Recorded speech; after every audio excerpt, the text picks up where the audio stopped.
अहमद, आपसे शुरू करना चाहूँगी। 2 सालों में पाकिस्तानी टीम ने क्या सीखा? क्योंकि फैंस कल का मैच देखे तो बड़े मायूस हैं और ये सवाल कर रहे हैं कि 2 साल में पाकिस्तानी टीम ने सिर्फ एक सीरीज़ जीती है T20 की, वो भी आयरलैंड से। तो हो क्या रहा है? कितने प्रिपेयर्ड हैं आपके ख्याल में हम अगले हफ्ते में अपने पहले मैच के लिए?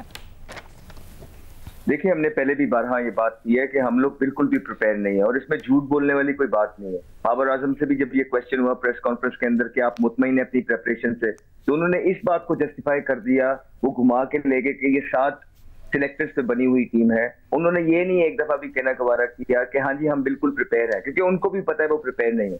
एट द सेम टाइम ये पिछले 2 सालों की बात नहीं है, ये पिछले 4 से 4.5 साल की बात है, जहां पे आपने सीनियर्स को बिठाने के लिए आप एक नया यॉट लेके आए, अपना यंग लॉट लेके आए। उसके बाद वो PSL में वही लोग कप्तानियां करते रहे। एक आपने जमघट्टा और एक जुट की तरह जो है ना आप चले और लोगों ने आपको सपोर्ट किया कि आप लोग यही हैं हमारे पास सारे और यही हमें विक्ट्रीज दिलाएंगे, यही हमें ICC के टूर्नामेंट, यही हमें चैंपियंस ट्रॉफी और यही हमें एशिया कप जितवाएंगे।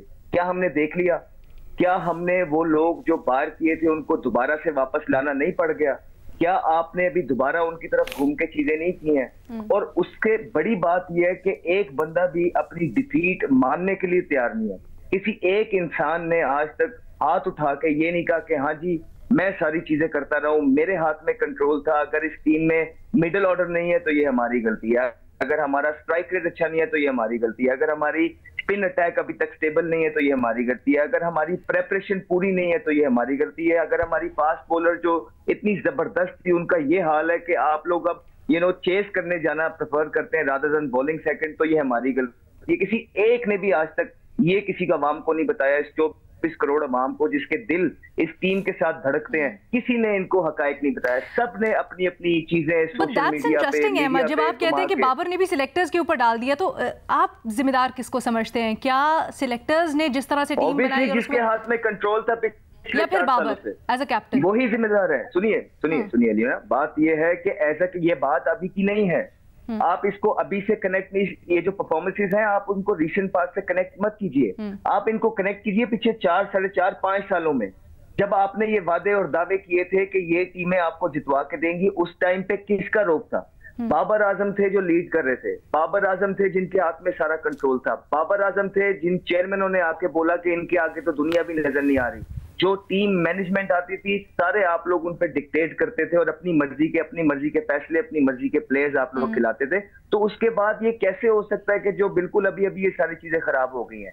हाँ, अभी वालों की जो चीजें आप कह सकते हैं कि बिल्कुल अनप्रोफेशनल नजर आए, कोई प्लानिंग अभी तक नजर नहीं आई है उनकी, किसी भी चीज में आपकी प्रेपरेशन भी पूरी नहीं नजर आई। लेकिन जो ये टीम का हाल है, जो ये टीम की परफॉर्मेंसेस हैं, वो आप जिनके हाथ में चीजें थी, वो हमारे कैप्टन थे पिछले 4, 4.5 से, उनका फर्ज बनता था कि अभी तक आपको ना सिर्फ एक आधा ICC का टाइटल, बल्कि आपकी टीम में इस तरह के स्टैब्लिश प्लेयर होते कि कल को जब आप छोड़ के जाएं तो वो इस पाकिस्तान की टीम को आगे कैरी कर सकते। क्या हमें कोई नजर आ रहा है? अनफॉर्चुनेटली अलीना नहीं नजर आ रहा और इसमें दुख की बात है। फैजान, आपकी इसके ऊपर क्या राय है? आप क्या समझते हैं कहाँ पर हम लैक किए? एंड ऑफ कोर्स जैसे अहमद ने भी कहा, बाबर ने सिलेक्टर्स के ऊपर डाल दिया, but on ground decisions Babar को लेने, फॉर बेटर और for worse whatever he is provided with, he has to go forward. क्या समझते हैं वहां तक कितना किरदार है? And of course I will come back to you with the conditions. देखें, अगर बाबर सिलेक्शन कमेटी में डाल रहे तो ये 7 रुकनी सिलेक्शन कमेटी का एक मेंबर बाबर आजम खुद भी हैं, तो उनकी से तो अपनी जगह होती हैं। जो प्लेयर्स भी पाकिस्तान टीम में शामिल है उसमें उनकी से भी ज़रूर मौजूद है, और उनकी से के बगैर या उनकी अप्रूवल के बगैर नामुमकिन सी बात लगती है कि कोई खिलाड़ी स्क्वाड में आएगा। और जो अहमद शहजाद बात कर रहे हैं कि तैयारी नहीं है, देखें तैयारी 4-6 महीनों में नहीं होती, एक पूरा ये एक साइकिल होता है। प्रॉब्लम हमेशा जो पाकिस्तान टीम की रही कि पाकिस्तान हमेशा उसी ग्रुप को लेके चलता रहता है, जिस ग्रुप पे बाबर आजम को, ग्रुप से मुराद उसी बंच ऑफ प्लेयर्स पे जिस पे शायद कप्तान को एतमाद होता है। आप वक्तन फवक्तन आप ट्राई करते हैं दीगर प्लेयर्स पे, ठीक है, अनफॉर्चुनेट रहा कि साइम अयूब को मौका मिला, वो परफॉर्म नहीं कर पाए, बट पीछे आपके हारिस थे, उनको ठीक तरीके से मौका नहीं मिला। हालांकि आपको पिछले वर्ल्ड कप में उन्होंने अपने स्पार्क शो किया था।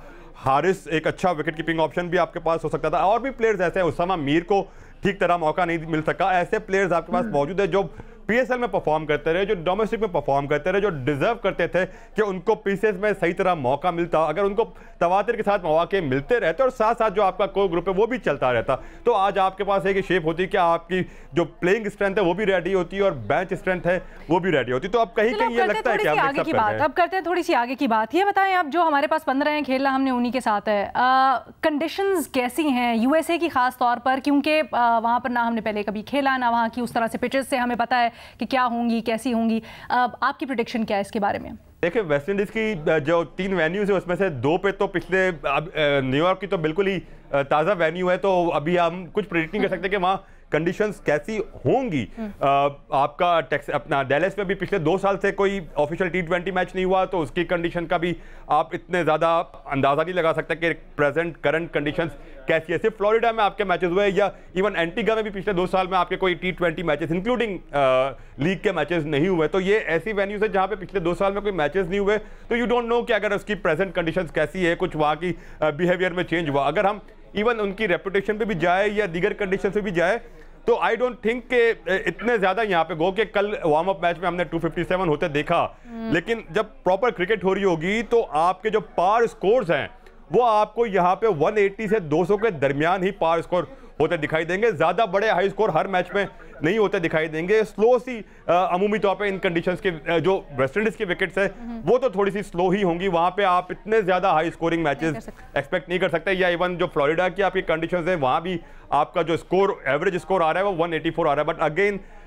इतने हाई रैंक टीमों के मैचेस वहां नहीं हुए। जब हाई रैंक टीमों के मैचेस अब होंगे तो आपको थोड़ा और आइडिया होगा कि कंडीशंस कैसे बिहेव करते हैं, क्योंकि America is almost alien cricketing conditions, West Indies slow किस्म की कंडीशन।